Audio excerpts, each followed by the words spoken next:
అందరికీ నమస్కారం. ఈ వీడియో చూసే ముందు ఒక లైక్ కొట్టి ఓం నమః శివాయ అని కామెంట్ చేయండి. నరదృష్టి సోకితే నల్లరాయి కూడా నలిగిపోతుంది అనే మాట ఎప్పటి నుంచో వింటున్నాం. ప్రస్తుత కాలంలో అందరినీ పట్టి పీడిస్తున్న సమస్యల్లో నరదృష్టి సమస్య ఒకటి. మన మీద పడే దృష్టిలో మంచి దృష్టి అలాగే చెడు దృష్టి ఉంటాయి. ఏదైనా పని చేసినప్పుడు మనసులో ఎటువంటి చెడు లేకుండా ఎంత బాగా పనిచేశావు అని మంచి దృష్టితో పొగిడేవారు ఉన్నారు. అలాగే ఈర్ష అసూయలతో పొగిడేవారు కూడా ఉంటారు.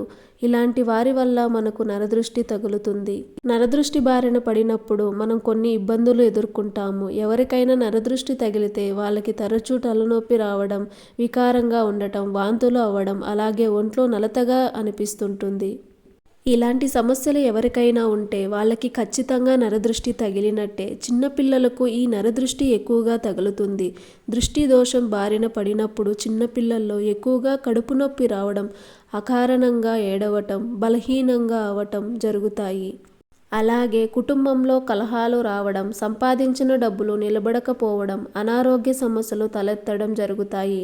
నరదృష్టిని శాశ్వతంగా పోగొట్టుకోలేమని, దీనిని ఎప్పటికీ అప్పుడు పరిహారాలు చేస్తూ ఉండాలని పండితులు చెబుతున్నారు.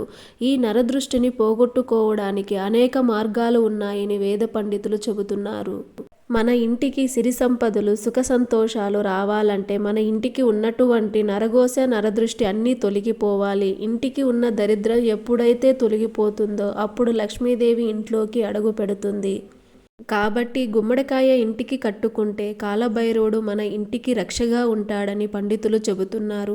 మన ఇంట్లోకి ఎవరైనా వస్తే వారికి ముందుగా ఆ గుమ్మానికి వేలాడే గుమ్మడికాయ కనపడాలి. అలా కనిపిస్తే వారి కంటి చూపు గుమ్మడికాయ మీద పడి నెగిటివ్ ఎనర్జీ అంతా పోతుంది. గుమ్మడికాయను కట్టిన తర్వాత ఆ గుమ్మడికాయ త్వరగా పాడైపోతే మీకు తగలవలసిన దోషాలు, దిష్టి అంతా గుమ్మడికాయ తీసుకుని పాడైపోయిందని గుర్తించాలి. పాడైపోయిన గుమ్మడికాయ ఇంటి ముందు ఉంచుకోకుండా వెంటనే మార్చుకోవాలి. మీ ఇంట్లో కనుక దుష్టశక్తులు ఉంటే అర్ధరాత్రి సమయంలో మీకు అకస్మాత్తుగా మెలకువ వస్తుంది. ఇంట్లో ఎక్కడ చూసినా ఎక్కువగా సాలెగూళ్ళు కనిపిస్తాయి. ఇంట్లో సాలెగూళ్ళు ఉంటే వాటిని వెంటనే తీసేయండి. లేకపోతే మీ ఇంట్లో ఎల్లప్పుడూ డబ్బు కష్టాలే ఉంటాయి. అయితే మన హిందూ ధర్మంలో ఇంట్లో పాలు పొంగిపోతే చాలా మంచి శకునంగా భావిస్తారు. కానీ మీ ఇంట్లో ఎల్లప్పుడూ పాలు పొంగిపోవడం, పాలు మాడిపోవడం లేదా చేతిలో నుంచి కింద పడిపోవడం ఇలా జరిగితే మాత్రం ఇంట్లో ఖచ్చితంగా చెడు శక్తులు ఉన్నట్టే. అలాగే రాత్రి సమయంలో కుక్కల అరుపులు వినిపిస్తే మీ ఇంట్లో నెగిటివ్ ఎనర్జీ ఉందని అర్థం. సాయంత్ర సమయంలో ఇంట్లోకి దుష్టశక్తులు చేరే అవకాశం ఉంది. నరదృష్టి తగిలిందని భావించగానే కొబ్బరికాయను తిప్పివేయడం, నిమ్మకాయ తిప్పివేయడం, గుమ్మడికాయ తిప్పివేయడం, ఉప్పు మరియు ఎండు మిరపకాయలు తిప్పివేయడం వంటివి చేయాలి. దిష్టి తగలడం అనేది మనుషులకు మాత్రమే కాకుండా మనం చేసే వృత్తి, వ్యాపారాల మీద, పంట పొలాలు అలాగే మన ఇళ్లపైన కూడా దిష్టి ప్రభావం చూపిస్తాయి. అందుకే ఎక్కువగా ఇళ్లకు గుమ్మడికాయను కట్టడం, ఇంటి ముందు రాక్షసుడు బొమ్మలను పెట్టడం వంటివి చేయాలి. ప్రతిరోజు ఉదయం లేవగానే రాళ్ళ ఉప్పును చూడండి. ఇలా రాళ్ళ ఉప్పుని చూడటం వల్ల మీ జీవితంలో అదృష్టం పెరిగి అష్టైశ్వర్యాలు కలుగుతాయి. రాళ్ళ ఉప్పును చిన్న కాగితంలో చుట్టి మీ పర్సులో పెట్టుకోండి. ఇలా పెడితే ఆర్థికంగా కలిసి వస్తుందట. ఆర్థిక ఇబ్బందులు తొలగిపోతాయి. వారంలో ఒక్కరోజైనా స్నానం చేసి నీటిలో కాస్త రాళ్ళ ఉప్పు వేసి స్నానం చేయండి. ఇలా చేస్తే మీపై ఉన్న దిష్టి అంతా తొలగిపోతుంది. దిష్టి తీసి పడేసిన నిమ్మకాయలు, కొబ్బరికాయలు తొక్కితే ఏమవుతుందో అనే సందేహం చాలామందికి ఉంటుంది. దిష్టి తీసి పడేసిన వస్తువులు తొక్కితే అనారోగ్య పాలవుతారని, అప్పటి నుంచి అంతా చెడే జరుగుతుందని పండితులు అంటున్నారు. అందుకే రోడ్డు పైన ఎక్కడైనా సరే దిష్టి తీసి పడేసినవి ఉంటే వాటిని తొక్కకుండా జాగ్రత్త పడండి.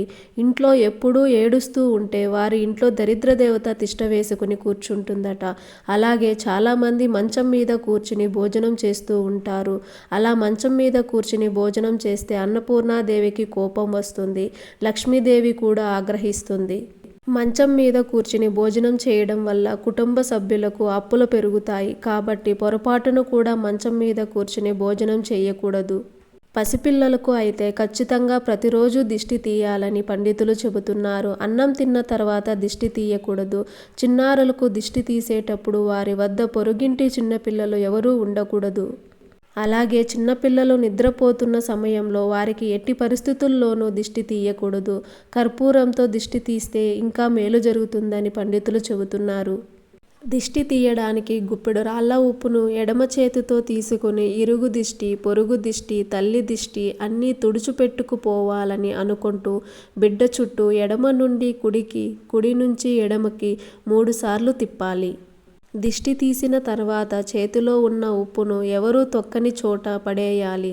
కొంతమంది కూర్చున్నప్పుడు ఊరికే కాళ్ళు ఊపుతూ ఉంటారు. ఇలా చేయటం వల్ల మీ ఇంటికి దరిద్రాన్ని తెస్తుంది.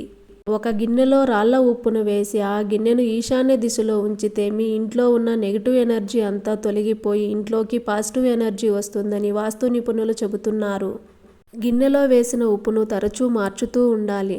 రాత్రి గజ్జల శబ్దం వింటే ఎవరైనా భయపడతారు. అర్ధరాత్రి సమయంలో గజ్జల శబ్దం వినిపిస్తే అది శుభసూచకం. ఈ సమయంలో మీరు గజ్జల మోత వింటే లక్ష్మీదేవి మీ ఇంటికి వస్తున్నట్టు అర్థం. అలాగే ప్రతి మంగళవారం రోజు కానీ శుక్రవారం రోజు కానీ సాయంత్ర సమయంలో ఒక నిమ్మకాయను తీసుకొని 2 ముక్కలుగా కోసి వాటిపై పసుపు కుంకుమలు వేసి గుమ్మానికి 2 వైపులా పెట్టాలి. ఇలా చేస్తే ఇంటికి ఉన్నటువంటి దృష్టి దోషాలు అన్నీ తొలగిపోయి ఇంట్లోకి సిరి సంపదలు వస్తాయి. మనతో పాటు పాడు పశువులకు కూడా దిష్టి తగులుతుంది. దీంతో అవి సరిగ్గా పాలు ఇవ్వక, మేత సరిగ్గా తినకుండా ఉంటాయి. మన దగ్గర ఉంటే పశువులకి దిష్టి తగిలినప్పుడు మనకు కూడా ఈ దిష్టి అనేది తగులుతుంది. దిష్టిని తొలగించుకోవడానికి శాస్త్ర విరుద్ధమైనవి కాకుండా శాస్త్ర సమ్మతమైన ఈ పరిహారాలు పాటించి నరదృష్టి నుంచి బయటపడండి. ఈ వీడియో మీకు నచ్చినట్లయితే ఒక లైక్ కొట్టండి. ఇలాంటి ఎన్నో వీడియోలు మీరు పొందాలి అనుకుంటే సబ్స్క్రైబ్ చేయడం మాత్రం అస్సలు మర్చిపోకండి. ఓం నమః శివాయ.